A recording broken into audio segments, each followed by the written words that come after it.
Welcome to the Superhero Cinephiles podcast. I'm your host, Perry Constantine, and in a quick turnaround, because we just had you on a few episodes ago, Anthony Desiato's back. Anthony, how you doing today? I'm doing well. Thank you for having me back. I appreciate it. Well, thanks for coming back, because you were kind of the impetus for this episode to begin with, because I've been thinking about doing this episode for a while, and listening to you talk about secret identity stuff over on Digging for Kryptonite, it made me realize, like, oh yeah, I've been wanting to do an episode about that, and I just hadn't thought about who I should ask to do it.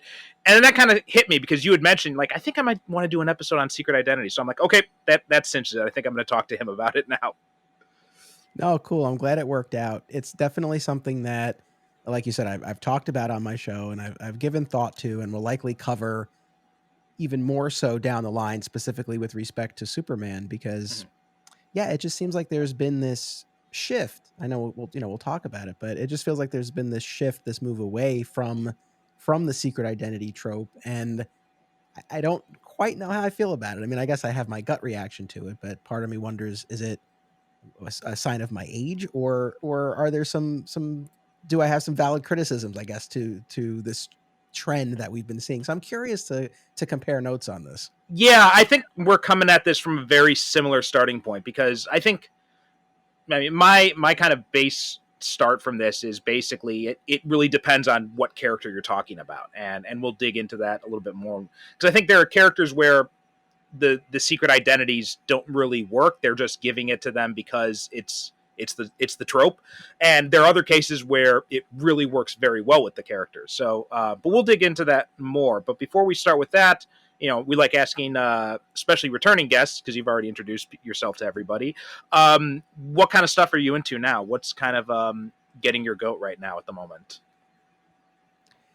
Oh boy, I guess the last time you asked me, it was Cobra Kai. I'll be honest, I have been slammed between work and the podcasting, that most of what I've been consuming has been for one of my various podcasts. So it's been a lot of Superman, a lot of Power Rangers.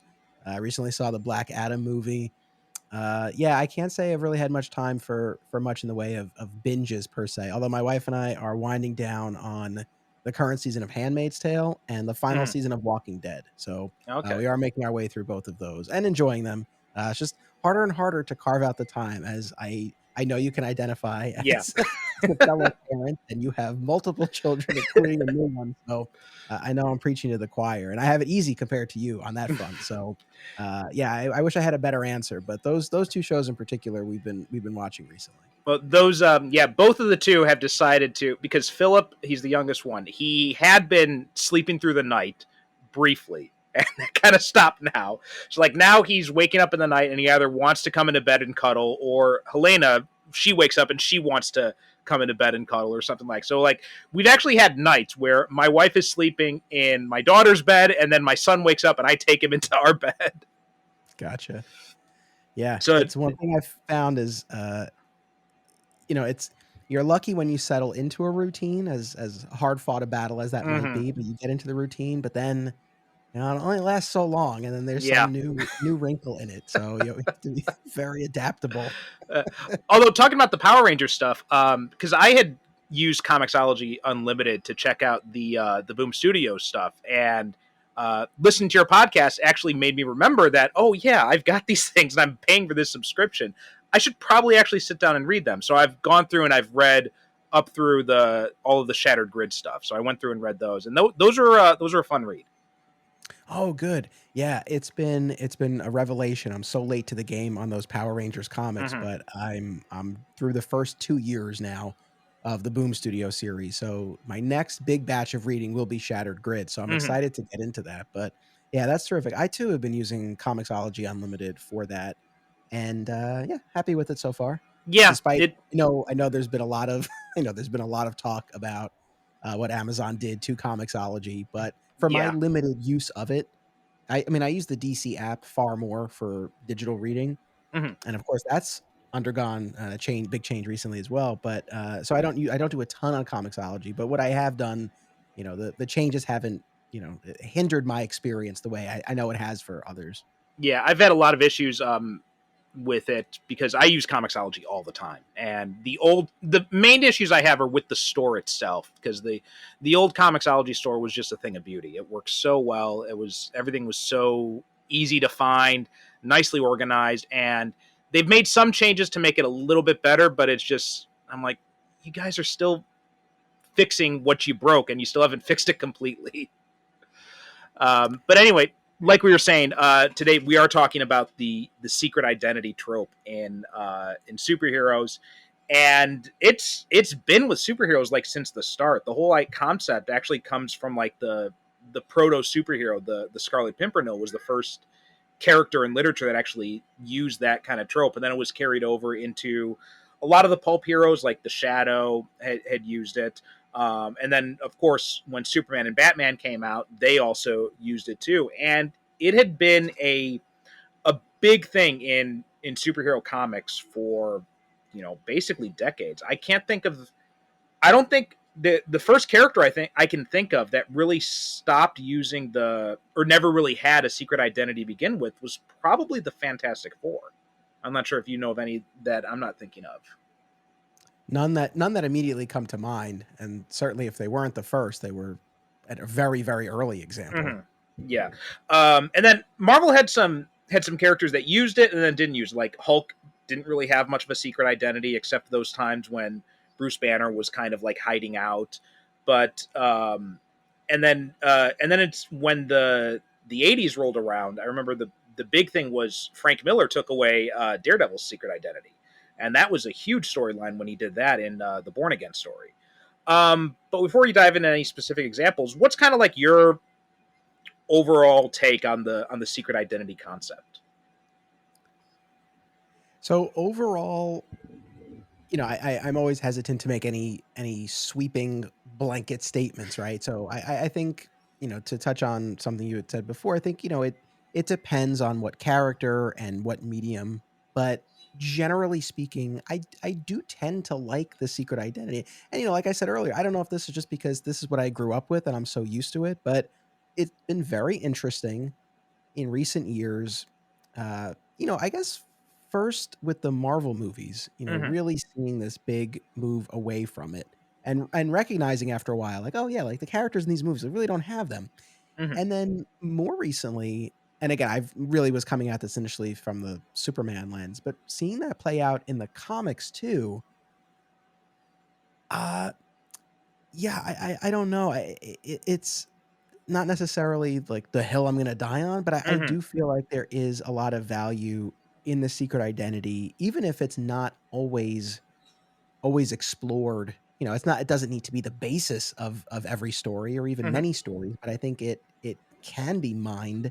And I feel like sometimes I feel like we lose more than we're gaining when we do that. Certainly, that's what I felt when it happened in the pages of the Brian Michael Bendis Superman run. That was definitely my gut feeling on that. So yeah, I don't know. I guess overall, I'm not really a fan of this shift that we're seeing. I'm willing to keep an open mind, and maybe Mm-hmm. there's something about it that I'm missing, or something else that's going on in our culture or in our media that makes an argument for this shift away from it. I Mm-hmm. really don't know. I was really been thinking about this in advance of our recording, and it's just like I don't know. I don't really know what to make of it, other than yeah, my heart is with the secret identity ultimately. What I about you? You know what I notice it with the Marvel movies. You're right. That was kind of like the big time we saw it happening a lot in superhero movies. But I think the shift, maybe I think Buffy actually had a hand in it, because if you think about Buffy, she kind of had a secret identity, but not really, right? Because she didn't have like a costume identity. She didn't wear a mask or anything, and like we find out in the prom episode of season 3, everybody knew that she was up to something, and she was always, because she had saved like half the school like a dozen times. So and they'd given her the award of class protector. So even if they didn't really know what it was she was doing, they knew she was up to something, and it was just kind of like this open secret in the school. And and then when we had some of these other movies coming out, like I know it's like in the X-Men movies, they almost never refer to each other by code names, right? Because the X-Men too, characters that kind of had secret identities in the comics, but was never much of a big focus because mostly they only hang out with each other. So it was never really kind of a big thing. And then you see them in the movies, and everybody calls Storm by her code name, but everybody else, they just call them by their real names. So that was kind of a big shift I noticed too. And then when we get to the MCU, you know, you get that scene at the end where Tony's going to give the press conference, and he's got the whole cover story Shield's given him, where Iron Man's his bodyguard, and which is right out of the comics. And then he just says, you know what? He puts the card down. He's like, I am Iron Man, and I remember thinking at the time. Well, let me think. What was your impression when you saw that scene for the first time? So actually, I just want to piggyback on something else that you said, because I Okay. love that you brought up Buffy, and then I'll circle back to that Iron Man moment. I love that you brought up Buffy. I wasn't even thinking about that, but that makes total sense, because I was thinking about the Arrowverse shows in Mm-hmm. particular, and they're very Buffy-esque in that in that team, or the Scooby Gang, right? Yeah. If you want to call it that. And so and within those shows is a similar type of thing where, to the public at large, right? In Central City, people don't know that Barry Allen is the Flash, but Mm-hmm. virtually every cast member on the show knows that Barry Allen is the Flash, because they're all Right. part of this team. And the Buffy aspect also made me think of this too, is that, yeah, it also depends how we're defining secret identity, because look, as you know from listening to my show, my heart is always with Smallville. Mm-hmm. And in that 10-year journey, except in those very final seasons when he was known as the Blur, right? Or the red, blue blur first and then the Blur. But for the vast majority of that series, it wasn't that Clark had a secret identity per se, Mm-hmm. but he had his alien origin and his powers that he hid from everyone. And so, I guess I do still equate that to a secret identity in a sense. And I think that's probably part of the reason why I do hold on to that, especially Mm-hmm. when we talk about Superman, and we talk about Superman revealing his identity, because that Smallville series was so formative for me as a Superman fan, and it's 10 years of him hiding this part of himself, Mm-hmm. to because he wasn't sure how he was going to, make his way through the world. He wanted to protect the people around him. And so it's just such an ingrained part of that character, at least. So, when we move forward, and it's truly the Clark Kent disguise, or however you want to define that, but like, that totally tracks for me. And so when we Mm-hmm. move away from that, that's really where I bump up against it in that respect. And and then as far as Iron Man, I enjoy. I mean, I was totally on board with that moment, and I Mm-hmm. remain on board with that moment. Now, in fairness, I am not, nor have I ever been, a huge Marvel guy. I love Mm-hmm. Spider-Man. I love Daredevil. I enjoy a lot of the other characters, but my heart's ultimately with DC. And on the Marvel side, again, not a huge Iron Man fan. I mean, it's really the movies that made, like, a lot of the masses. Right. The movies are what made me a fan. So I didn't go into that with any preconceived notions, any expectations. I wasn't It wasn't the sort of thing where I was like, "Oh, like, they have to line up to the comics." I really, not to be flip, but I didn't really care. I just wanted to Mm-hmm. enjoy the movie, and I did. And I felt like that was such a fun ending, because that upends your expectation. It's, you think they're gonna go along with the comic book explanation of the secret identity, and they don't. And it's this version of the character that Robert Downey Jr. and Jon Favreau crafted. It felt totally in character based on what we had seen. So Mm-hmm. I love that. But do I necessarily think that that needs to be, the template for all of them? No, not necessarily. But in that context, in that film, for that character, I did like that. I think you're hitting on something that I keep coming back to as well, because Iron Man's secret identity, it was always one of those things. Captain America's a lot of the same way too. Whenever they had stories with their secret identities in the comics, it always felt very forced. Right? Whenever they were trying to do the secret identities, it always felt like, okay, we know this is the superhero trope, and we're trying to make this work, but it never really felt like it fit with those characters. And I think the comics eventually realized this, because um, even before the MCU, they had outed Tony and Steve in the comics. In it actually, I think the Ultimate comics were kind of the template for this, because Tony Stark in the Ultimate comics had a public identity, and then in the regular universe comics, he had revealed his identity, and then he had they'd use some like sci-fi satellite mind control thing to make people forget type of thing, and then briefly he was back in the closet, and then after the movie came out, then they came out with it again.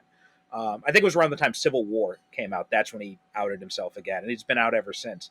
And Captain America, it was actually during after 9/11. There was a really good run by John A. Reber, and he had this this war on terror inspired story where Captain America kills this terrorist, and then he says America didn't kill this man. He takes off his mask. He says I did. He reveals that he's Steve Rogers because he didn't want his America to be associated with what he had done. And I'm shortchanging the story a lot. It's a surprisingly nuanced portrayal of the war on terror in a post 9/11 world when a lot of people weren't looking for nuance.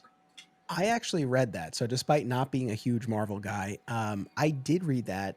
This was the period of time I had just started working at my local comic shop, and I was sort of expanding my horizon as a comics reader. And I guess maybe I read an interview or watched or read a preview, or I guess I knew I got it from the start. And I do remember that arc. It's been crazy to think decades now since I read it. Mm-hmm. I'm long overdue for a reread, and you've kind of inspired me. So maybe I'll pull that up and give it a read, because I definitely remember reading it and enjoying it at the time. So I know exactly what you're talking about.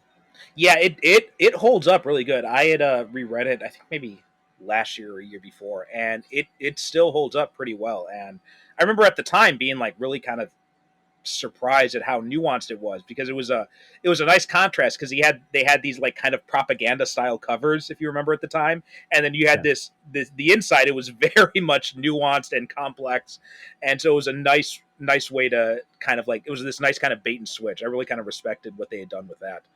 um but it, and so when they did this in the movies, like you said, I agree, like Tony Stark is, first off, he's a celebrity in his own right. So Tony Stark is not trying to, he doesn't get out of the Iron Man suit and then go off and try to be anonymous in his day-to-day life. Um, but, and he's such an egomaniac that I can't imagine him not wanting everybody to know about what he's doing as Iron Man. Yes. Yeah. No, that's the thing that makes sense. And we're getting at this idea. Again, preliminary question of how are we defining secret Mm-hmm. identity, but also, yeah, what purpose does the secret identity serve? Because it will, in some cases, it might not serve one at all. Like Mm-hmm. maybe in the Tony Stark example, and that's why we don't need one. Uh, so yeah, I mean, I think that's how much time are we spending with the character in their civilian identity? What would it make a difference if they were known versus not known? I mean, in the Mm-hmm. case of like a Tony Stark and the lifestyle he leads, where he's a celebrity already, uh, yeah, probably not that much of a difference. Mm-hmm. So yeah, I mean, I think there are a few things at play for sure. Now, I want to actually compare that to Bruce Wayne, because we had very similar character types, right? Billionaire playboy types. So he's already a celebrity in his own right in his civilian life. Um, but with Batman, I think it's a case where the secret identity definitely adds something to the character. Yes, and because I and look, again, I'm basing my assessment of Iron Man really on what I've seen on screen. So, again, I haven't read the comics to the extent that I would really be able to speak knowledgeably, but from the sense that I have of Tony Stark, it's not his Tony Stark persona is not an act, right? Mm-hmm. Like whereas Bruce Wayne it is, and he needs Right. that act so that he would not be suspected of being Batman. Well, and that's another thing too, right? A character like Iron Man who is sanctioned, right, and allowed to Mm-hmm. operate the way he does versus the vigilante Batman. Of course, that's the extent to which Batman is truly an outlaw who's hunted. That varies, but I remember yeah, the Adam West movie when they said like, "Oh no, Batman and Robin are fully deputized because we can't let kids know that vigilanteism is okay." exactly. And when you get to the point where he's on the Justice League, it's Mm-hmm. kind of hard to go with that. But at the most basic fundamental level, right? He is operating outside the law, and he Right. needs to be able to do that freely. And Bruce Wayne is really not who he is. That public persona, at least, is not who he is. Mm-hmm. Bruce in the cave with the cowl down. That I think that's his truest self. But um, Yeah, so I mean, I think you can. It is interesting to really start to unpack this because I think, yeah, you really can draw some clear distinctions where secret identity adds something to the Hmm. character, as you can tell, versus an instance where maybe it doesn't. Like it's just sort of there and doesn't really serve as much of a purpose, and you get more of a pop out of Hmm. that "I am Iron Man" moment, like you get Right. at the end of the movie. Well, actually, what you know of Iron Man from the movies, very much basically the say that to summarize it, he is pretty much the same as he is in the comics and the movies. The only difference is he's more snarky in the movies. That's basically the main difference. But like the arrogance, the hyper intelligence, the he's the smartest guy in the room and he knows it, and he's going to make sure you know it. All of that is comes from the comics as well. They just kind of have a different focus because you got Robert Downey Jr. playing him, and you're going to let Downey do his Downey thing. Um, Gotcha. but yeah, I think that with Batman, and this gets into something else I want to talk about too, is just the fact that how much the secret identity reflects that character. And you said it perfectly. Like when Bruce is in the cave with the cowl down at the back computer, that is who he is. That's him and his element. When he goes out and he does his Bruce Wayne thing, that is the real mask, and that's a mask. That's an act he's putting on for everybody. And part of that is to preserve the secret identity, but part of it is also just to for his own benefit because he's kind of masking his own childhood trauma in that way too. Yeah, no, that's I mean, that's a great point. Do you watch the Harley Quinn cartoon Oh on God, HBO? yes, yes, I love it. I know what you're talking about. The walk through Bruce Wayne's mind. Such an Yeah, I amazing mean, from episode. the recently completed 3rd season, it's such a great episode, and yeah, you really see just how fractured, how broken he is. It's such a great episode, Mm, but yeah, so I think that's another great example. I mean, I don't want to jump ahead. I'm sure we'll spend time on Spider-Man, but just another example where so much of what's baked into the DNA of that character and the types of stories that are typically told and told well with the character are reflect how hard it is to be Spider-Man, and in particular mm, to be Parker, and to try to balance those two. So, again, I think like Spider-Man is another good example of an instance where you get a lot of value out of the secret identity, and it serves a very specific purpose. And in all of these cases, I can definitely appreciate the desire on the part of creators and fans, mm, right, to experience, well, what would happen if everybody found out? Because then it opens up storytelling avenues. You can yeah, have conversations between characters speaking honestly in a way they never have. So I get that, and we've also seen plenty of instances where secret identities have been revealed and then undone. yeah, So you can go back and forth. You can also find other ways. A temporary reveal that's planned to be undone. Even within the confines of that specific story. mm, There's so many different ways to play it. I guess big picture, what I've been wrestling with a little bit, and maybe you too, and why we're doing this episode is just it just feels like there's been more of a shift recently, mm, like really away from it. Not just because again, we've had instances where an identity is revealed, it's later undone, but it feels like it's more of a move now. mm. Well, I'm glad you mentioned Spider-Man because you're actually reading my mind. He was the next guy I wanted to go to because I think Spider-Man's secret identity serves so many purposes on so many different levels for that character. I mean, he's got the. I mean, obviously, there's the whole balance. There's the whole idea of balancing his superhero life with his real life, and that whole aspect of like, oh, is he going to be able to get to his date on time? Is he going to be able to get to class on time? And that whole aspect is fun. Like, um, I was one of my favorite moments in the Spider-Man movies was the opening of Amazing Spider-Man 2 because we see him, trying to swing out and get to the graduation, and then he ends up getting involved in this battle with Russian mobsters and all that. And while he's trying to juggle being on the phone at the same time, and that's just like perfect Spider-Man. That's like a quintessential Spider-Man scene. And that's one thing I really like about that is it shows us those difficulties about because in a far less literal way we are balancing different aspects of our identities in our daily lives, and that gives us a way to represent it in stories.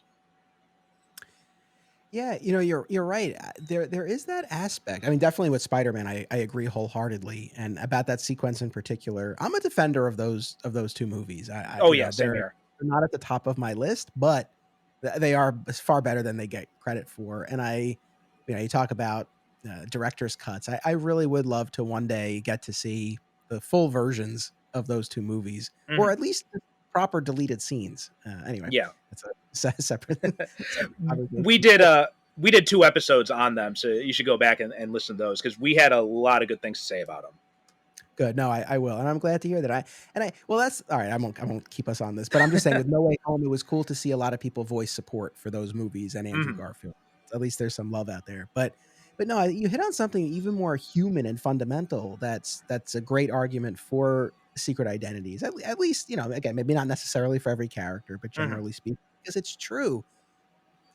We all wear different hats, and like, I like to think for myself, I genuinely don't think I behave much differently, Mhm. regardless of who I'm interacting with in the family life, doing these podcasts at work. But, I'm sure there's some shift. We all do something. Right. Uh, and so, yeah, I mean, I think that does tap into something that is very fundamental and relatable, because we don't lead these perfectly unified lives where we just Mhm. are who we are in every aspect of our life. Right. Hopefully we do to some extent or another. Hopefully Mhm. it's not compartmentalized, Right. but Hopefully, you're not completely changing into a different person. exactly. But I think, just as that metaphor for that daily struggle, or that daily balance that everyone has to maintain, I think that there's something to that. Well, I mean, also too, when it comes to things like, and I think this is, I think, and I've noticed there are a lot of LGBTQ comic book fans, and I think the secret and I'm not, maybe I'm speaking on a turn here and I'm just making assumptions, but I think the whole double identity thing really speaks to a lot of people who had to live a life in the closet. Where so like the whole idea of like, oh, do I tell Aunt May that I'm Spider-Man? What will she think of me?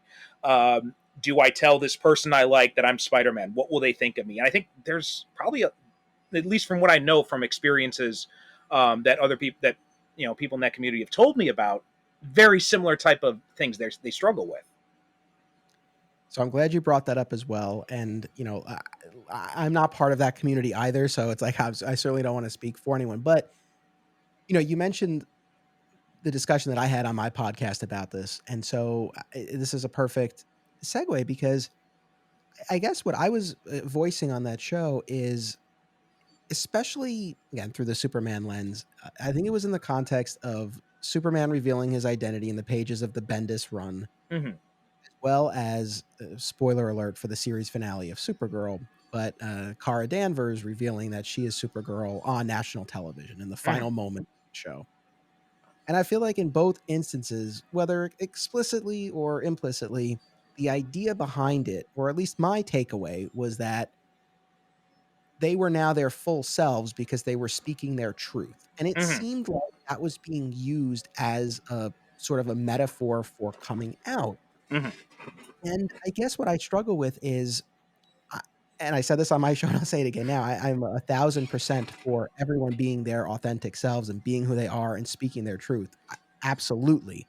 I guess I don't know if that's the right metaphor in the pages of the comics, or on screen. I think the way you presented it makes more sense. And I did have one of my audience members who is a part of that Mm-hmm. community, tweeted at me after that episode, and said that they don't like Mm-hmm. the it was done, in those instances. So, yeah,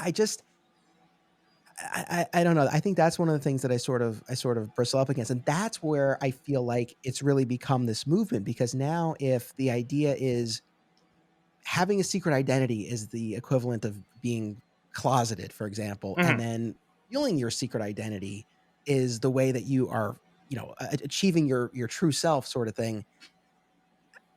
Again, I don't know that that's the right metaphor. I don't know if that's what the community is even looking for. I Mm-hmm. think it's limiting. I just, like, that's where I really, I don't know. It just doesn't, something's not clicking for me.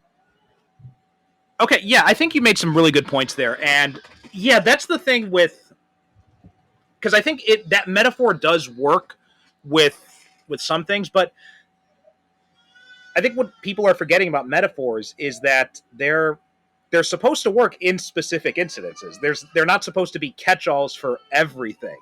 Like the whole idea of, I'm an X-Men guy going back way back. So like the metaphor of the X-Men has always been about um, well, they represent marginalized communities, whether it's the civil rights movement, whether it's the LGBTQ community, and that whole idea.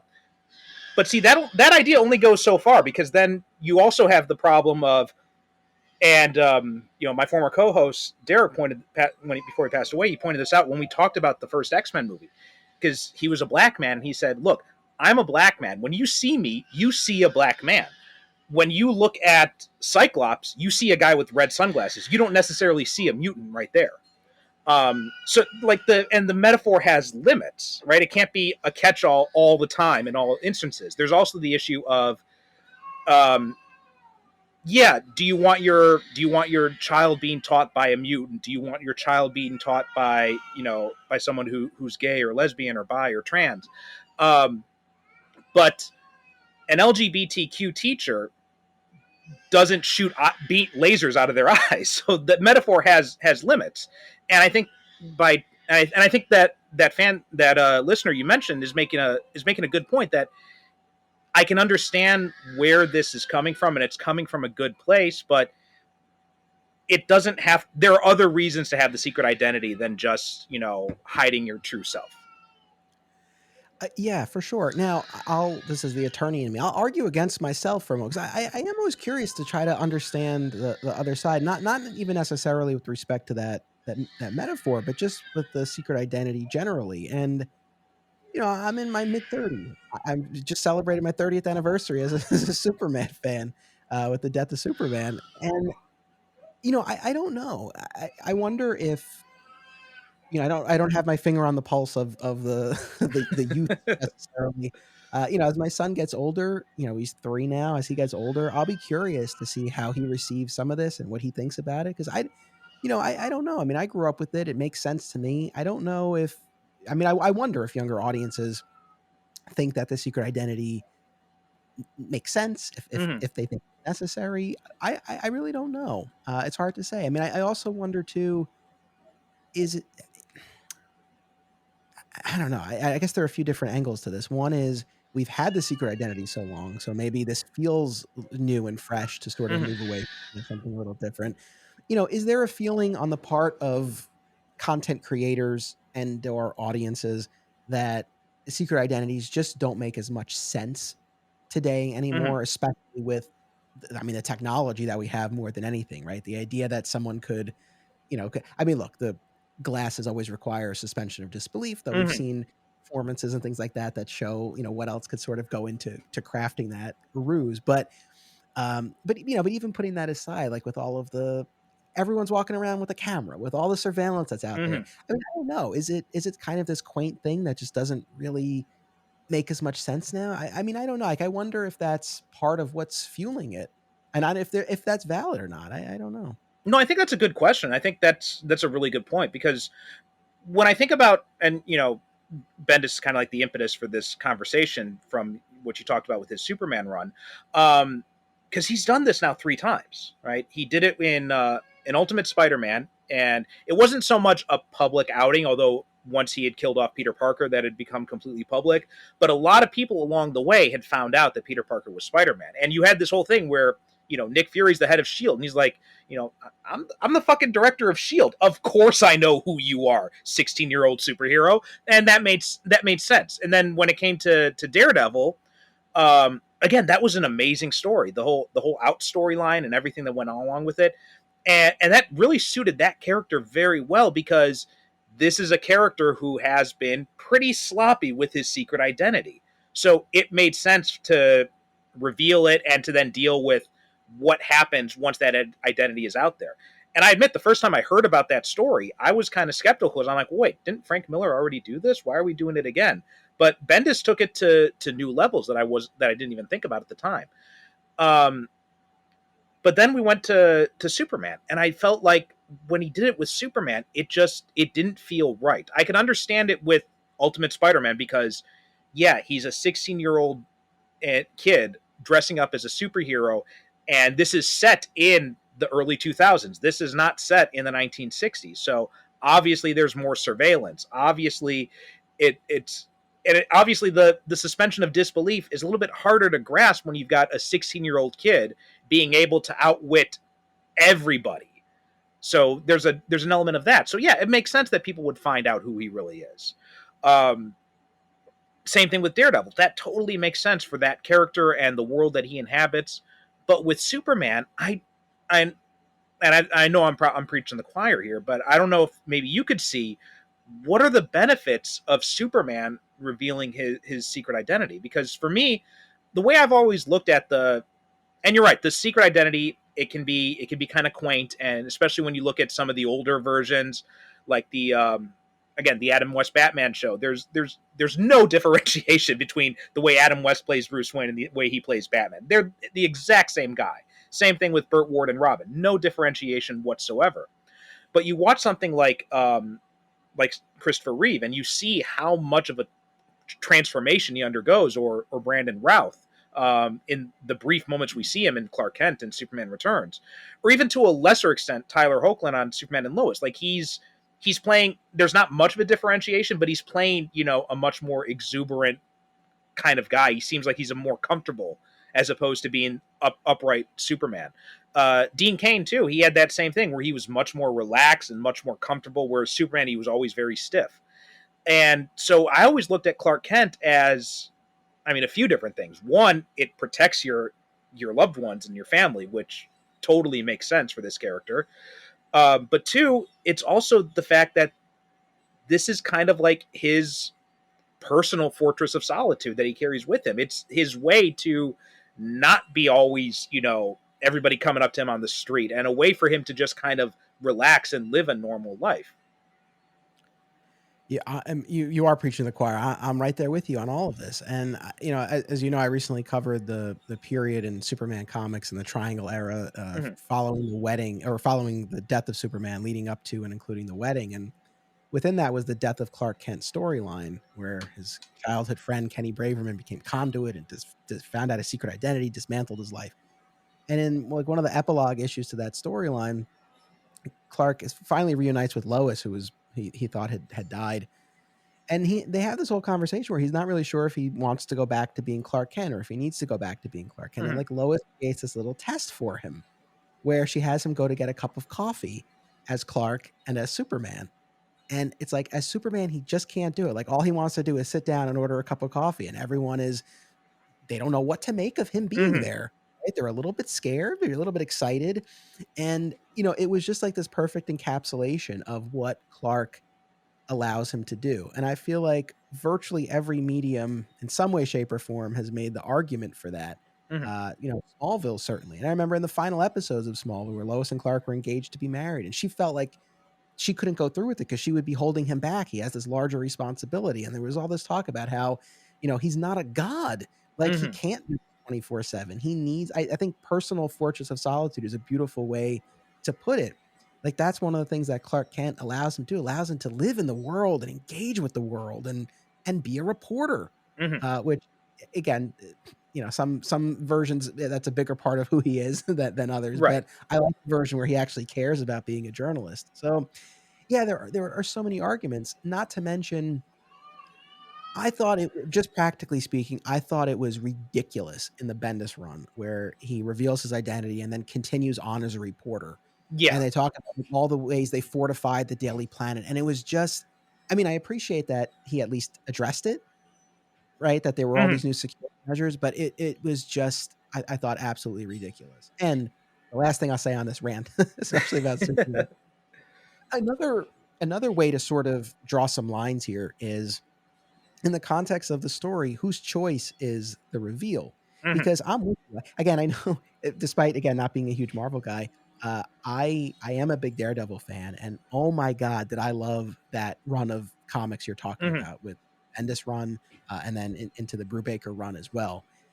Such a tremendous run. That's another one I'm so overdue to reread, and I want to because I just remember that so fondly. Did you read That just was a quick side? Did you read the Wade stuff that came after that too? it's on my shelf, but I haven't read Oh, it you yet. got because they did some fun things with the secret identity in there too. Nice, nice. But there, like with the Bendis run on Daredevil in particular, he was outed and he had to deal with the fallout of that, and he Mm-hmm. did for a really long time, and it drove. Like that's the thing. That was an instance where that secret identity reveal created such an engine that sustained that book for a long time, and there was so much to explore. In the case of Superman, and I'm not saying it's because he made the choice himself, but he did, right? He revealed himself to the world. And what was kind of weird to me was both in the pages of the Bendis comics, like a lot of Bendis's final issues dealt with Superman was kind of out dealing with otherworldly threats, if I'm remembering correctly. Mm-hmm. It's been a while now since I read up on that run. I mean, definitely in the immediate aftermath, like I said, you see him working at the planet and stuff like that. But then a lot of it kind of had him elsewhere. And then after Bendis leaves the books, we have Philip Kennedy Johnson come on board. Superman's off world. He's on Mm-hmm. War World Yeah. for a really long time. So I don't know. It's not necessarily against an argument against the secret identity reveal, but it's kind of interesting that it happens, and then we have all these stories where it's kind of irrelevant. Oh yeah, yeah. I mean, yeah, I found myself because I read stuff by the trades and I wait for them to come on sale on Comixology, and DC is so slow to get stuff out, and even slower to get stuff on sale unless it's Batman. They put Batman stuff on sale constantly. But when it comes to like Superman stuff, like it takes forever for the stuff to come down. Like I've been waiting to read the Warworld saga, but it's still like even when it's on sale, it's still like $10. I Um, know. so and yeah, that was something I was looking at it when I'm looking all the what is this called? The I don't even know what era this is. The new era is called that they're doing the post Bendis stuff. I don't know, whatever it's called. But that whole era, when they have when they're doing all these changes and stuff, I remember thinking, I'm like, okay, Future State, I think it is, right? Yes. Okay, and they've got all these changes coming out. I'm like, wait a minute, so is he? Did they undo that? Do people still know he's Clark Kent? I mean, and I found myself really kind of confused by that. Even when I read Superman and the Authority, that's like the only thing really that I've read from this new era so far. They didn't really touch on that very much at all that I can remember. And it just, but it seems like, and especially that whole idea of, okay, well, everybody knows Clark Kent is Superman, so now we have to fortify the Daily Planet to make sure the people here work here are safe while they're working here, and then Superman's going to go off world. I mean, it strikes me as being really irresponsible on Superman's part, because part of the reason for that disguise is to protect the people around him. Exactly. And again, I don't know. When Philip Kennedy Johnson took over Action Comics, maybe this was just like he just wanted to tell the story where Mm-hmm. Superman's in outer space. I mean, part of me can't help but wonder, and I guess we'll have a better sense now. I mean, as we're recording this, I know Superman is earthbound again. I haven't read the stories yet, so I don't know what direction it's going to go in. But part like the cynical part of me is like, well, is this like I wonder if as a creator did he agree with the choice of the creator who preceded him, Mm-hmm. and if not, is that part of the reason why Superman is off world for so long? Like you specifically have a story, right, where you don't have to necessarily deal with that. I mean, I just can't help but wonder. So yeah, I mean, here's the thing. When we talk about the importance of Clark Kent, and I don't want to turn this into a Superman, I think Clark Kent serves all the functions that we already talked about, but also Clark, right, is the answer to that question. Like, why would somebody with that level of power, truly godlike ability, Mm-hmm. just choose to use them the way he does to help? Mm-hmm. And it's like, well, Clark Kent is the answer. When you know Clark, to borrow a line from For All Seasons, it's like when you know Clark, you know why this Superman could even exist the way that he Right. does. Now, in fairness, revealing the identity doesn't necessarily mean he's not Clark anymore. And again, in Bendis's defense, it's like the idea was that he would be Clark and Superman, right? He's Mm-hmm. he's he's one person, and he goes to the Daily Planet without his glasses, and then he puts on the cape and he saves people. So, in fairness, I do appreciate that it wasn't just like, oh, we're erasing Clark. Mm-hmm. He's trying to live as both, but I don't know. It just felt so ridiculous to me. I could not get on board with that. Well, I think Smallville did a really good job of this, where they show you why that normal life is so important to him. And I think And I do have a lot of criticisms of Smallville over the years, especially in the later seasons. But I think one of the things that they established really well in those early seasons was the idea that, you know, he just wants to be a normal guy. He can do these things, but he doesn't want to be a god. A god. He wants to just be like, he just wants to, go out with Lana and play football and and hang out with his friends. That's all he really wants to do. And I think that's one of the reasons why Smallville spoke to so many people of our generation, was because we were in that exact same position at the time. Yes, and the last main point I guess I have about Smallville is it was interesting on that show because over the years, a lot of people on the show, the cast, other, characters in the main Mhm. cast learned, Clark's secret. Yeah. And it was interesting because I felt like every time that happened, the dynamic became more interesting. There was more to explore there. It opened up all of these, these new pockets. Um, and I know I had mentioned the Arrowverse shows earlier. It was fascinating to me with the Arrowverse shows. And I don't know, have you watched some or all of them? I've watched up to the current season of Flash. I saw all of Arrow. I started the last season of Supergirl, but I haven't gotten very far in it. Gotcha. Okay, we're pretty similar. Unfortunately, I gave up on except Superman and Lois, but Yeah. I gave up on all the rest of them. But I made it through Crisis anyway. It was fascinating to me on those shows how quickly the other characters learned the secret identity. Hmm. And I don't know. I feel like I don't. I mean, I'm curious to know how you felt about this, especially having watched 10 years of Smallville. Hmm. Because on the one hand, I think initially I probably felt it was a little refreshing, Hmm. having spent 10 years where this drove so much of the tension, to see things move a lot faster. But I feel like with Arrow, with Flash, with Supergirl, I think those three in particular, we so quickly Hmm. got to the point of everyone in the core cast knowing Yeah. and being part of this team.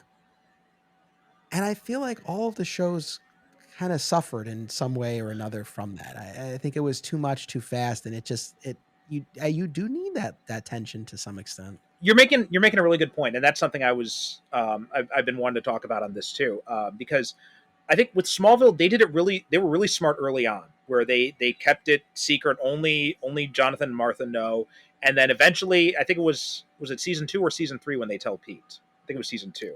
It was two, yeah. Yeah. And Pete finds out in season 2, and you're right, because Pete felt so shortchanged in that show. It felt like a lot of the stuff that could have been done for Pete was given over to Chloe. And I felt like she kind of sucked away a lot of potential for Pete as a best friend character. Um, but once Pete knew and Chloe didn't, that added a whole new dynamic, and that made the interactions that Pete had with Clark a lot more interesting. Now, I think as they got on, and I think this is where it comes in, it's that whole idea of balance. Because I think as they went on, and then just about everybody knew that Clark had superpowers and all this. That's when I think it started to suffer, because then I'm starting to get to especially because we're doing a proto Superman show, so it gets to the point where, okay, so Clark Kent moves to Metropolis, and then and all of a sudden all of a sudden there's this guy with superpowers flying around, and then doesn't everybody in Smallville remember all those things Clark Kent did? So that was just that kind of aspect. I felt like if you're going to have him become Superman and preserve the secret identity, it's going to be hard to make the whole world not know that Clark Kent is Superman. Um, and then I think on the Arrow shows, again, Arrow did it good at first, right? Because Ollie was keeping it quiet. At first, there's just John, and then later on, I think Felicity was in season 1. Later on, they bring in Felicity. Um, but then when they get into the later seasons, then you have the whole team aspect of it, and everybody knows. And then it just becomes this kind of question of like, what is this secret identity actually for? And it was the same problem with the Flash, because you know, basically that whole first season, the only person who doesn't know is Iris. Everybody else in his life knows about his double identity. So, and there's not really a character reason for Barry to have the secret identity, not in the way like with Bruce, with Clark, with Spider-Man, where there is a character-based reason why. Batman uses the Bruce Wayne mask to cover up his childhood trauma. Superman uses the Clark Kent disguise as a way to just kind of relax and be a normal guy. Peter Parker uses the Spider-Man identity as a way to mask his insecurities and also to kind of let his inner self come out, because he's able to embrace like his sense of humor and all the stuff he'd be too afraid to say as Peter Parker, he can say as Spider-Man.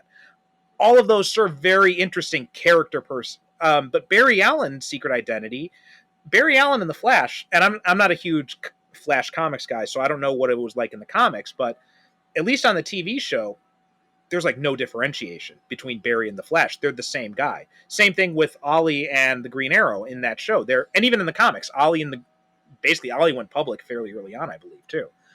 So what's the purpose of that secret identity if everybody knows about it? So you're not using it to protect your loved ones, and you're not using it to bring any drama with your loved ones.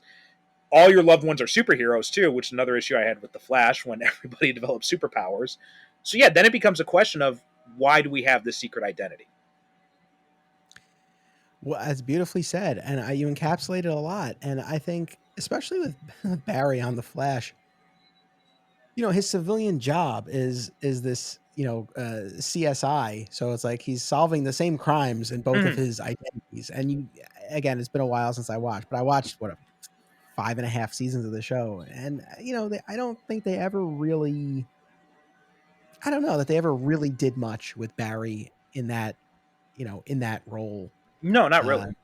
That it was really justified. So no, I think that's a great point. And I mean, maybe this is really just more of an Arrowverse problem and doesn't necessarily speak to the whole secret identity thing. But I think why I have such an issue with the teams on these shows is, I was talking about this with my wife, and I realized what it was that bothered me about it. And it's that, I guess, going back to the Smallville of it all, or something else that I've revisited recently, Lois and Clark, The New Adventures of the Superman. The superhero side of all of these shows, and the shows in particular, there's always going to be some variety in terms of how compelling or how high the quality is, right? In terms of the plots, the villains, our mileage will vary. Some things will knock it out of the park, other times not so great. But the things, especially when I look at something like Smallville, what kept me there for 10 years, it wasn't the freak of the week that he happened to be fighting. It was those relationships and the human aspects of this story that were being told. And I feel like I was able to forgive a lot of those, some of the freak of the week stories on Smallville, maybe even a lot of them were kind of on the lame side, but you always had these amazing moments between Clark and his parents and Clark and Lex. And it wasn't about the plot of the week. It was about these relationships.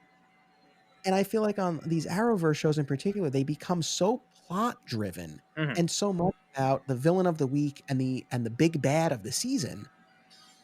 Yes, there are, and I don't mean to shortchange them. I know there are still emotional arcs that the characters go through, but it just feels like it's all confined to Star Labs or the bunker or the DEO. And I feel like it loses that human touch, that human aspect. And so, I mean, it does tie in with the secret identity, because it's like when you don't have the secret identity, I don't know, maybe it's easier to fall into that trap of the team that's just always working on the plot of the week. And I don't know, you lose something. I think you're right. And I think, I think you made a good point when going back to what you said, when you said that Buffy, with the Scooby Gang and all that really kind of influenced the Arrowverse.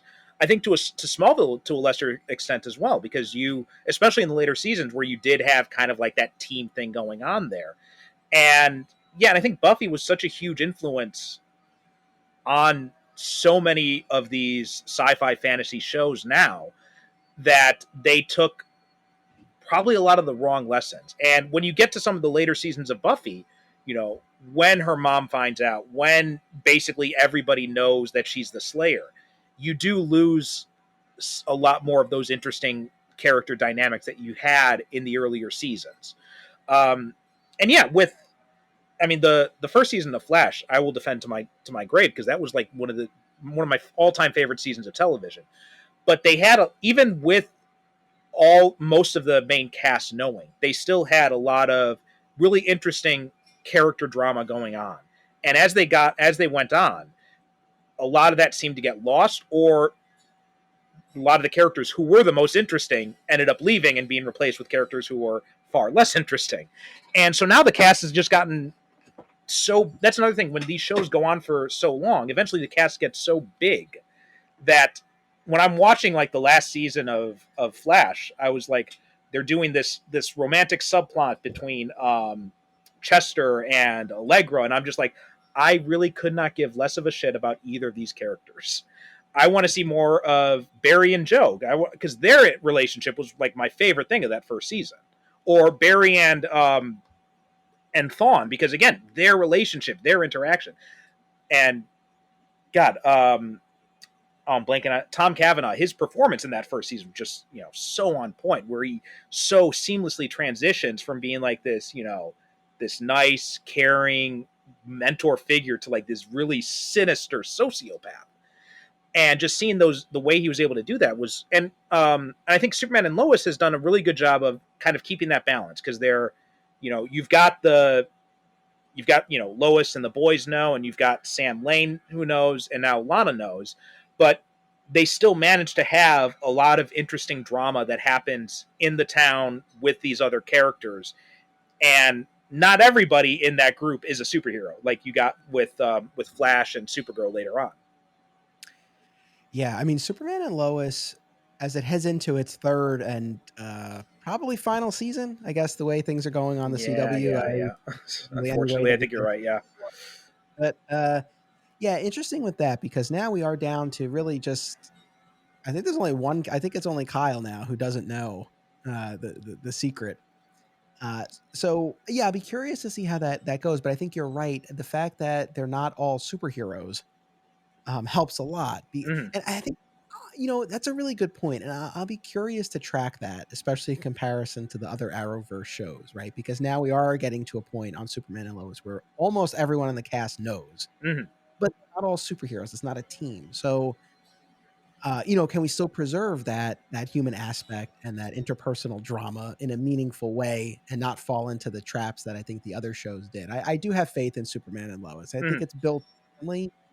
I did have a moment, I don't want to, for anyone who's not current on, I don't want to like spoil the end of season two, but there was a point in that season two finale where I was like, oh, are we going to a public reveal? Like Mhm. it really kind of felt like that was on the table, and I turned to my wife. I was like, "Oh, I really hope they don't do." I was like, "They did this in the comics." I was like, "I hated it. Like, really hope they don't do it."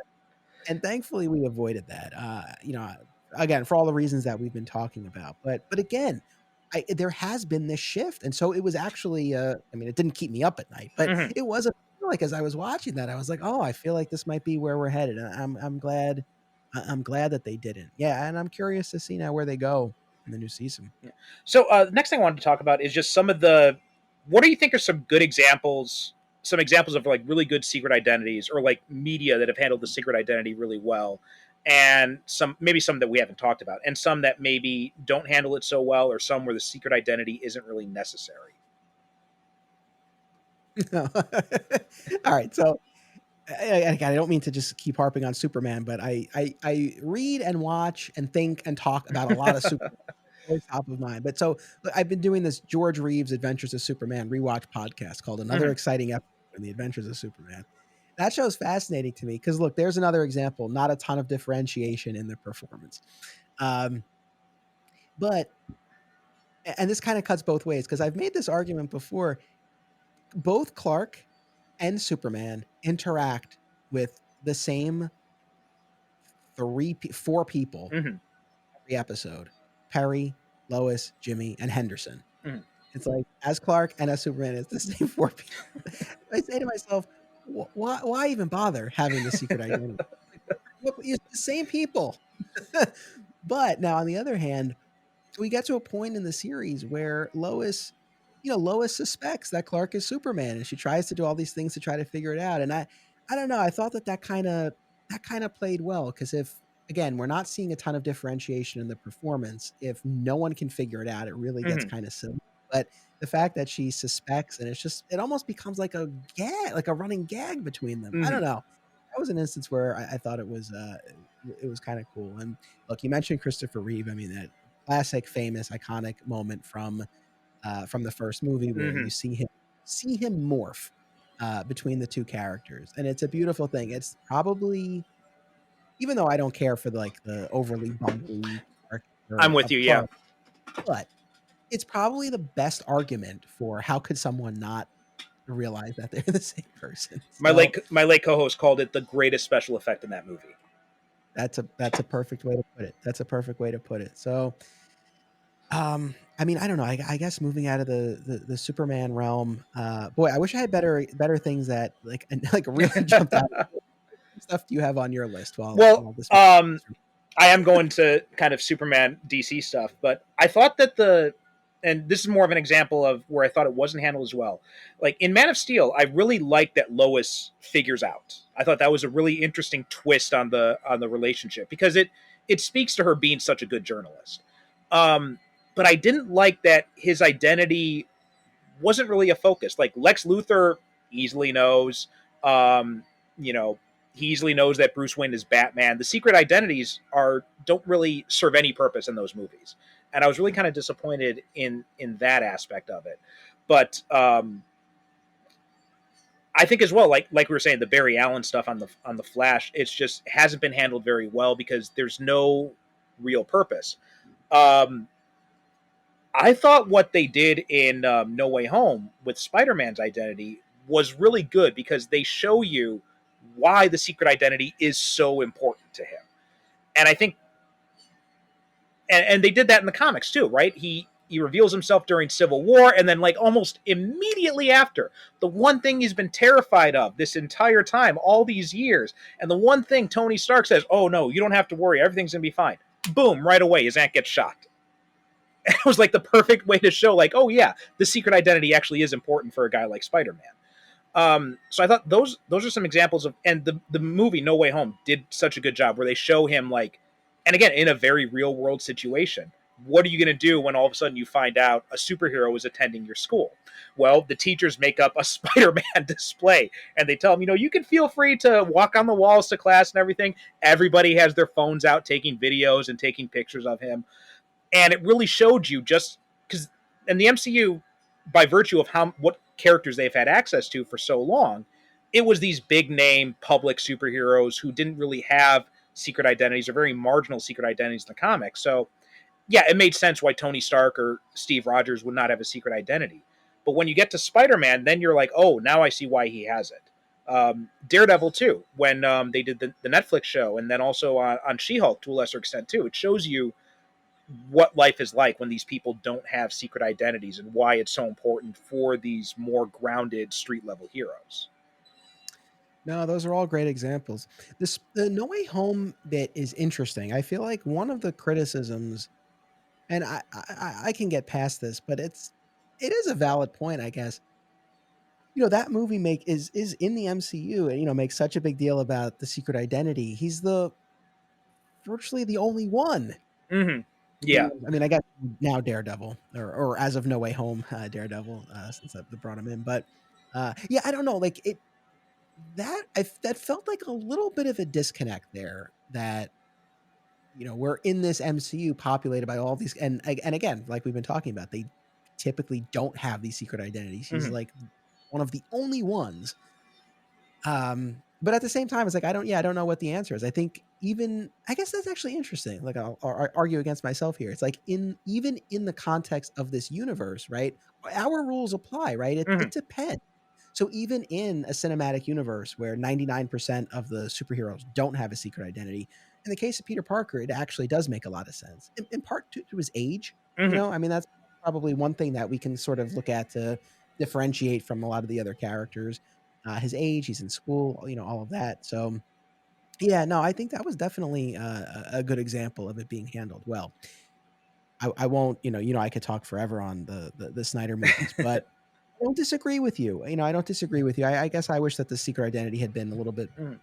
more of a thing there, right? But the way Lois was handled in Man of Steel, that's one of my favorite things. That's when we talk about the secret identity, and especially in the context of Superman, that's one of the hardest things for me to sort of get behind. The idea that he would pretend to be two separate people Mm-hmm. with it's in particular with someone he genuinely cares about. And Yeah. yes, he's trying to and all of that. But again, this is an instance where I can I can get behind the fact that he doesn't tell Lana that he's an alien with powers. Mhm. There's a difference between that and literally making someone think that you are two separate Mhm. people. So I love the way Man of Steel handled that, and Smallville too, where Lois is just in on it from the beginning. Mhm. I like that a lot better, and I think certainly for a modern audience, I think that I don't know, it just tracks better and it makes a lot more sense. Look, again, as far as an example where I don't think it works great, Lois and Clark, The New Mhm. Adventures of Super, because and we can easily differentiate that from the George Reeves show because there, even though Clark and Superman were interacting with Lois, and yeah, there was a little, flirtatious energy, he wasn't having a romance Mhm. with her, either identity. Whereas in Lois and Clark, she's up close and personal with both Mhm. of them. And really, suspension of disbelief is one thing, but it's really pushing it, Mhm. especially when, from an acting standpoint, there's not a lot that's being done Yeah. differently. So, that one was a little tough. As much as I have fondness for the show, that was a tough one. I thought Superman and Lois had a nice twist on that, where you know Lois just doesn't give a damn about Superman. Like she's Yes. kind of suspicious of him, but she's really interested in this new guy Clark, and I thought that was a nice way to handle that. I think my preferred one would probably be the Man of Steel one, which might be surprising for some people to hear me say that, but I do think that it does such a good job of showing Lois's intelligence and her skills as a reporter if she's able to figure it out right from the start. Um, and I thought the Dark Knight movie, the Nolan trilogy, I thought they also did a pretty good job handling the differentiation between. Except Dark Knight Rises had some issues, but Batman Begins and the Dark Knight they did it really well. Like Christian Bale gives very different performances when he's Bruce Wayne in the cave, or Bruce Wayne with Lucius, or Bruce Wayne with Alfred, versus when he's Bruce Wayne in front of everybody else, versus when he's Batman. Criticism to the voice aside. No, I'm totally with you. And I very recently rewatched the four '80s and '90s Mm-hmm. Batman movies for the first time since I was a kid, and it was fascinating. But yeah, I mean, I agree with you wholeheartedly. What Bale was able to do, it was really, you didn't see that in the same way in Mm-hmm. any of the three who played the character in those movies. So no, I agree with you. I think that's a great example. I mean, it's funny, like as I'm thinking about it, because in so many instances we just don't have the example of Mm-hmm. a sequel we handled well or poorly, because especially when we're talking about the adaptations. Again, I know there are plenty of instances where they are, but a lot of the big ones and certainly a lot of the recent ones, it's just not really a thing Well, necessarily. I think that's probably one of the biggest criticisms I'll have of basically all the Superman movies is there's very little Clark in them. Like look at I guess Superman 4 had a little. They tried in Superman 4 to some extent when they had the brief dalliance with the daughter of the new owner of the Daily Planet, which was a nice way to kind of change it up. Other stuff in that movie aside, but for the most part, like Superman Returns, Clark Kent, you blink and you miss him, he's gone. And Man of Steel and Batman v Superman, they also had Clark was there, but he wasn't as much of a focus, at least not in like a Clark Kent secret identity fashion. You got a lot of Clark in the beginning of Man of Steel, but once he becomes Superman, that's basically it. You don't see any more of Clark until the end, and we never really get to see. And Henry Cavill's such a good actor. I'm glad he's getting a chance to come back now. But up until now, we haven't really gotten to see what he would do with a true Clark Kent performance. It's true. And look, even though I am a defender of those movies, one of the things I've said, and I will continue to say, that I didn't like is that journalism really was just presented in that movie as something that he did Mm-hmm. and keep his ear to the ground, right? Which is fine. Look, there are plenty of incarnations of the character where that's why he takes a job as a reporter. But I feel like we've moved past that. And I think a comic book story like Birthright really did a great job of showing, you know, what he can do as a reporter and why it's Mm-hmm. important to him. He actually cares about being a journalist, which is something that, in my head canon, like when I build my ideal version, it's like that's there. So yeah, I mean, it's one of these things where we're talking about all of these functions that Clark Kent allows or the functions that Clark Kent serves and what he allows the character to do or to be. I think in a lot of these instances, and especially in the movies, Clark really is just the facade. Mhm. I mean, especially in the Reeve movies, and Right. Yeah. again, that's my preferred version of the character, Mhm. right? But I guess if we're in that mode where Clark is really just what allows Superman to hear what's going on, Mhm. through the Daily Planet, then yeah, you're probably not going to get a lot with him. But I agree. I mean, I wish we could see more. I mean, I'm sure, especially from the studio perspective and the filmmaker perspective, we're talking, big screen, big budget movies, and we want the spectacle of Superman. Mhm. But you also do want the heart and the humanity of Clark. It's Right. interesting when you get to the television side, and it's the opposite of that, right? Because they're more limited in what they can do Mhm. as far as the superheroic. So you end up spending a lot more time with Clark on the television shows. And it's the complete opposite in the movies. I think that's one of the good things about these television shows that we grew up with, because you do get to see, because of those budget constraints, you get to spend so much more time with Clark as a character versus, you know, generations that came up before us. When they were watching Superman on the big screen or the little screen, it was much more Superman focused because of that. But even like something like the animated series, like they did a really good job of handling the Clark and Superman differentiation. I mean, I've got a lot of criticisms of Burns Clark Kent. I feel like things are too good for him, and he doesn't have enough differentiation. He doesn't have and all that kind of stuff. But I thought the animated series, they pulled back on that a little bit. Where yeah, Clark Kent's still confident, he's still competent, he's still professional, he's still a great reporter, he still banters with Lois, but there's something different about him. He just seems more at ease. And we had done an episode that I recorded just like last week. We were talking about the first three episodes of that series, and in that we were talking about the Clark Kent Superman dynamic, and we talked about one of my favorite episodes was the late Mr. Kent, when he has that whole thing where he's like, I want to do this. I want to solve this case as Clark Kent, not as Superman. And that whole idea, I think that was really a good way of showing that the journalism side is important to him, and that the secret identity, and like he says to Jonathan and Martha in that episode, he's like, when they say you're still alive, you just can't be Clark anymore. He's like, no, I am Clark, right? If I don't know, I'd go insane if I was Superman 24 hours a day. That's one of my favorite episodes, and I love that scene. And it's like ironic, I guess, coming from his parents, right? Mm-hmm. Like you would think anyone would be like, "No, you're Clark," but you're right. It's like, well, you're still alive, but no, he makes that point. No, that's one of my favorite episodes. I love that. So, again, there's so many different, again, permutations of this, I guess, when you talk about the secret identity. I guess one question I have for you is, regardless of which character we're talking about, and I know we talked about Superman a lot, so I don't know, Spider-Man maybe is one, but um, I mean, I guess, how do you feel about, going back to Ultimate Spider-Man, an instance where a lot of the people in his Mm-hmm. life came to know, but to the public at large, he was still, his identity was still a mystery. Like, do you put that in the same category? I mean, obviously there is the distinction there, but do you sort of um, put it in the same category, generally speaking, about revealing the identity, or do you feel like no, like as long as the public doesn't know, regardless of how many people in their orbit know, we're still holding on to something, or at a certain point, is it like, well, what difference does it end up making, really?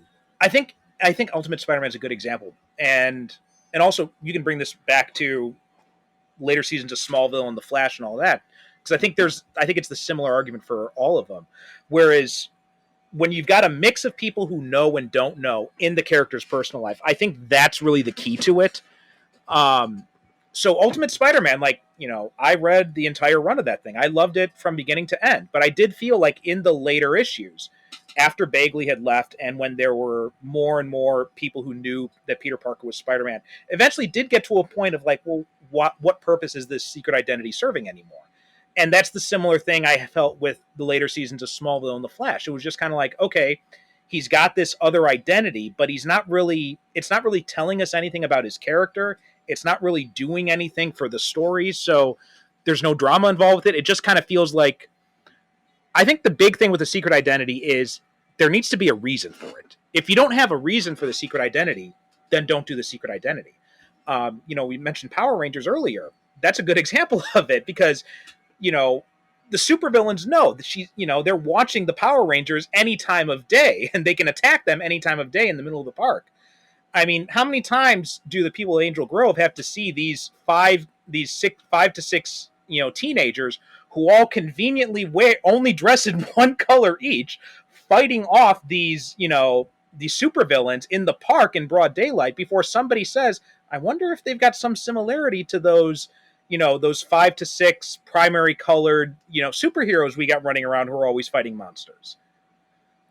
It's crazy, especially the season when Bulk and Skull were trying to figure it out. I mean, they're not the greatest thinkers, but it's just like, really? It's right at you. No, it's true. Again, I could go on a whole rant about this. It was such an odd choice to me that Rita and all of the villains knew their secret identities and were able to watch them at any point. It just, like, I don't know. It's just such a curious choice to me. It feels like why? It makes it too easy, seemingly, for the villain. I mean, clearly not, right? Because the villain never wins. It just feels like, what an advantage to have. And then, yes, to your point, what then is the purpose of the secret identity? If, other than to allow the Rangers some privacy, right? Because the Bulks and Skulls of the world hounding them all the time, but they hound them anyway. Yeah. And they're these Martian stars, and they're always hanging out at the juice bar anyway. I don't know. But yeah, that's I know another sort of funny example, the secret identities. But yeah, I think that's really where I come down on this. If you can find a reason for the secret identity, either a reason for the story to work, a reason to tell us something about the character, then absolutely the secret identity is important. I think, like I said, Superman and Batman, Spider-Man, those are like the holy trinity of secret identities. I think, like, those are characters where if you take away the secret identity, you really lose something when you get rid of that. Other characters, Iron Man, Captain America, Wonder Woman even, I don't really think a secret identity is really, or Thor, right? You don't need a secret identity for any of those guys. They've done stories where they've had secret identities, but those stories always felt a little bit on the force side to me. And then you've got this range of characters in the middle. Daredevil's one of those characters who works in either a secret identity context or without a secret identity context, or where it's kind of like an open secret type of thing, like Wade was doing during his run. And then you've got characters like the X-Men and I think the X-Men's so similar to what happens on a lot of the CW shows because they're completely insular. They only talk to each other. They're never talking to anyone else. It's the same thing on the later seasons of The Flash. Like, they don't ever interact with anybody who doesn't know that they're superheroes. So I can understand why you don't need a secret identity in that instance. Yes. Yeah. No, that all tracks. And with Daredevil, I agree. That can sort of work either way. I like the open secret bit because I think that, even I haven't read the Wade stuff, but I mean, I do remember even later on in the Bendis run, it was he had been outed by the tabloid, but he was denying it and he was fighting it. Some people who believed he was Daredevil and others who didn't, and so there was enough ambiguity there where I think that really you can really get a lot of mileage out of that. Yeah, and that's another example too. Like when you say, "What's the reason?" Well, the fact that he's an attorney, right, is a big part of the character. So we need a secret identity for that. So again, like what the character does, if anything, when they're not being a superhero, could be an argument potentially for a secret identity in their case. So, well, I mean, also another example, from last time you were here, we talked about the Punisher. Punisher's a character who does not need who's never had a secret identity, doesn't need one, doesn't care about one. Right. Yeah. Totally. So yeah, I think the main thing about the secret identity is if you're going to do it, you got to have a reason, and you have to figure out a way to make it work so that the characters so you're not insulting anyone's intelligence. Like you said, like the Power Rangers thing. When even Bulk and Skull seem like they should be able to figure this out, that's a problem with that secret identity. And that was some of the issues with some of the, like you said, the Lois and Clark of it, when she's seeing both of them like every single day. She's in this kind of romantic flirtatious relationship with both, but she can't see the connection until they touch her face or something, and then all of a sudden, then she picks up on it. So yeah, I think you need to have a way to keep it if there's a reason for it, and to also have it in a way that it's convincing. Absolutely. Hal Jordan, probably another example where you don't need it. I mean, especially in this modern era where the vast majority of his stories have been in Mm-hmm. outer space, sort of like, Right. it's kind of irrelevant. So, and I'm glad you brought up Wonder Woman because, yeah, I mean, that's sort of the flip of a lot of this, right? Where, I think we made what I hope is a good argument for, secret identities conceptually, right? Mm-hmm. It doesn't always work in each case, but when it does, it can have a lot of value.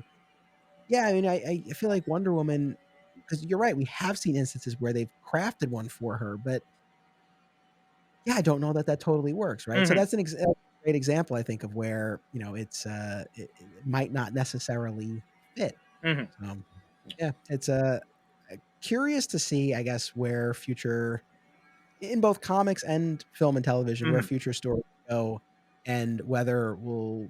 I mean, we've been around for long enough that we've seen these things, kind of go in cycles, and so maybe we'll see a little bit of return to more of the secret identities. I'll be curious, but certainly in the realm of Superman, I hope that Mm-hmm. it comes back in the comics. I hope that it stays where it's being utilized on screen. 'Cause I really think it adds a lot. Well, yeah, it'll be interesting to see what happens now that we know we're going to be getting more Superman movies. We're obviously going to be getting more Batman movies with Pattinson. So it'll be interesting to see how they continue it. We're getting more Spider-Man movies too, and now his identity's been hidden again. We're going to get Daredevil and all that. I think it's going to be interesting to see what Marvel in particular does, because now they seem to be moving into more characters that they didn't have as much access to before, and where the secret identity is a little bit more of a part of it. So like Spider-Man, like Daredevil. So it'll be interesting to see how they juggle that. I guess I mean, I don't know if you want to, if there's more you want to talk about. The last thing I would say, and just to kind of piggyback off of that, it depends too. Again, although I guess the Arrowverse shows kind of, poke a hole in this argument, Mhm. but in a movie, for example, a 2 hour, 2.5 hour movie, you only have so much real estate, and that's why when we talk about the Superman movies, I think Clark is designed to, serve a specific function there, and kind of does, and that's it. And then we want to get into the Superman action, Mhm. or I guess the intention. Whereas when you are in this episodic format, and that's why too, with on the Marvel side, you're right. I mean, it is interesting now. Not only do they have more characters to play with, but now they have this whole other platform that Yeah. they're using. It's not just like, hey, any character we're going to do something with, they get a 2 hour movie. It's like, no, some of them are getting a 9 episode television series, or however many episodes they're doing. So there, I think you need a little bit more fuel, right, to keep that Mhm. going, and the secret identity can then afford a lot. So yeah, I'd be curious to see where it goes. Yeah. Yeah. All right. I think that's basically anything I had to say. Was there any other? Well, actually, no. There is one other point that I think kind of factors into this, maybe in a small way, and it's the idea of the actors showing their faces. I think that seems to be one aspect that comes up a lot, because we talked about this when you were on. We talked about Spider-Man 3. We talked about how always at some point during the main battle, Peter Parker's mask conveniently gets torn so we can see Tobey Maguire's face. My my favorite one was in the Avengers when the alien grabs Cap's head and conveniently pulls his mask off so we can see Chris Evans. Um, and so I wonder how much of that is a factor in some of these things leaning away from secret identities. That's a fair point, and yes, I'm sure that has a lot to do with it. But I feel like you can kind of have your cake and eat it too, because it's one thing if in the heat of the battle in the third Mm-hmm. act, right, it comes off. But I still feel like that's still a limited, a limited setting Mm-hmm. where that would be happening. And I think there's a lot of value there, and even going back to our Spider-Man 3 discussion, emotions were running high in that final battle, with Harry and Sandman and Venom. So, I guess I'm more forgiving of that, and I can appreciate the fact that yes, you have these these actors and you want to show their faces, Mm-hmm. but I don't think that necessarily. I don't think that their masks getting torn or removed in the heat of a climactic battle Mm-hmm. necessarily precludes them doing some more secret identity work early on. So I think there's a way to make it work. But yeah, in those instances, no, I think you're totally spot on. Okay. Any other final words you want to say about secret identities? No, I really enjoyed this. It was a fun little thought exercise, I guess. Prior to preparing for this, I mean, I hadn't thought about it a ton, other than just in the Superman context. But it was interesting to sort of survey the landscape a little bit more and see where we are. So no, I appreciate the opportunity to be on, and it was a lot of fun. Thank you. Absolutely, yeah. Well, as always, welcome back to anytime you want to come on back. But why don't you tell people where they can find you until then? Sure. So if you're looking for just one place to go, flatsquirrelproductions.com. All of my film and podcast projects are there. But specifically on the podcast front and what we've been talking about here. So I do 2 Superman shows. One is Digging for Kryptonite. The other is another exciting episode in the Adventures of Superman. We also have Summoning the Zords. That's the Power Ranger show.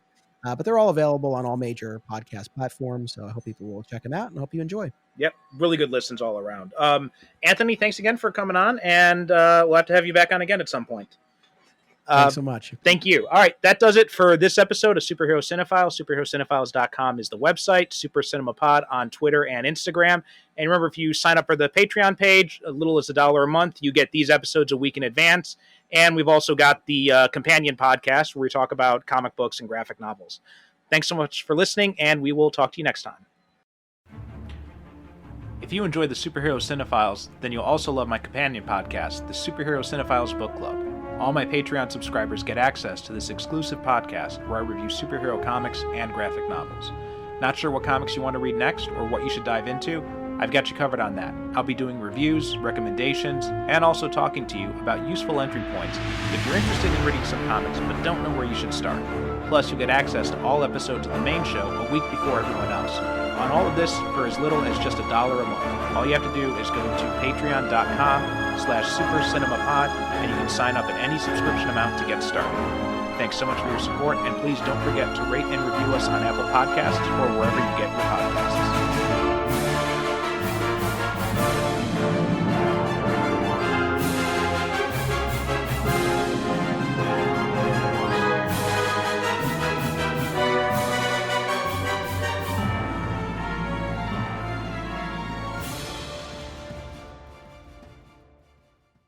Thank you for listening. And as always, good night, good evening. God bless.